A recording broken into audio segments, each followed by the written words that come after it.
یہ ارشاد فرمائیے کہ مسجد میں ایک تو اپنے لیے سوال کرنا کیسا، نیز ساتھ ہی یہ بھی پوچھنا چاہوں گا کہ کسی اور دینی کام کے لیے سوال کرنا، جس کو ہم چندہ جمع کرنا بھی کہتے ہیں، بعض اوقات مسجد ہی کے لیے اعلان کیا جاتا ہے یا کسی مدرسے کے لیے اعلان کیا جاتا ہے کہ یا کسی اور دینی کام کے لیے بھی سوال کیا جاتا ہے، اعلان کیا جاتا ہے، تو ان دونوں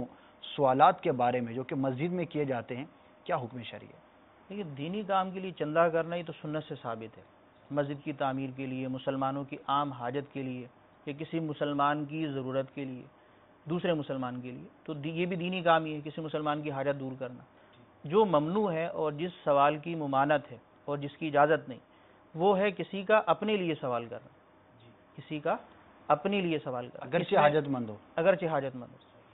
اس لیے کہ اگر حاجت مند نہیں ہوگا تو مطلقاً سوال کرنا ہی جائز نہیں ہے۔ مسجد ہو یا علاوہ مسجد، جو حاجت مند محتاج نہیں ہے اس کا سوال کرنا جائز نہیں۔ سوال کی اجازت صرف مسکین کے لیے، یعنی جس کے پاس نہ ایک جو ہے وہ کپڑا ہو پہننے کے لیے اور نہ کھانے کا جو ہے وہ کوئی گزارے لائق کوئی کھانے کی چیز ہو، تو ایسا شخص جو ہے وہ جس کے پاس ایک دن کے لیے پہننے یا کھانے کی چیز نہیں، وہ مسکین ہے، وہ سوال کر سکتا ہے۔ باقی اس کے علاوہ سوال کی جو ہے وہ اجازت نہیں ہوتی۔ مسجد میں سوال کرنا اپنے لیے حاجت مند اگر ہو، اسے بھی اجازت نہیں دی جائے گی۔ یہاں پر بھی یہ فرق ملحوظ رہے کہ مسجد کی جو دو قسمیں بیان کی ہیں، ایک ہے اصل مسجد اور ایک ہے فنائے مسجد۔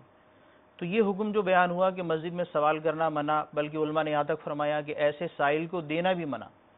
کہ وہ غلط سوال کرتا ہے تو اس کے سوال پر دینا گویا ایک طرح کی اس کے جو ہے وہ ممنوع کام میں معاونت کرنا ہے، حوصلہ افزائی کرنا ہے۔ تو ایسے لوگوں کو پیار سے سمجھا کر ڈانٹ ڈپٹ نہ کی جائے۔ ہو سکتا ہے لا علمی جہالت کے اندر کوئی جو ہے وہ سوال کر بیٹھے،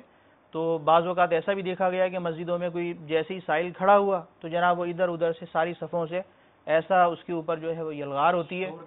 کہ جناب بیٹھو، کیا یعنی جو ہے وہ جگہ ایسی نہیں ہے، فلاں ایسی نہیں ہے۔ تو دیکھیے کہ مسجد میں سوال کرنے والا ایک غلطی کر رہا ہے تو اس کو جو سمجھانا ہے وہ بھی تو ایک دائرے کے اندر رہ کر کرنا ہے۔ تو اسے پیار محبت سے سمجھا کر یا خاموش کرا کر کہہ دیا جائے کہ آپ دروازے پر چلے جائیں، اصل مسجد سے باہر ہو جائیں، یا عام طور پر جو جگہیں ہوتی ہیں وضو خانے کے پاس یا چپلیں اتارنے کی جگہ، وہاں کھڑا ہو جائے، اور اگر واقعی وہ ایسا مسکین اور حاجت مند ہے جس کا سوال کرنا جائز ہے تو وہاں کر سکتا ہے۔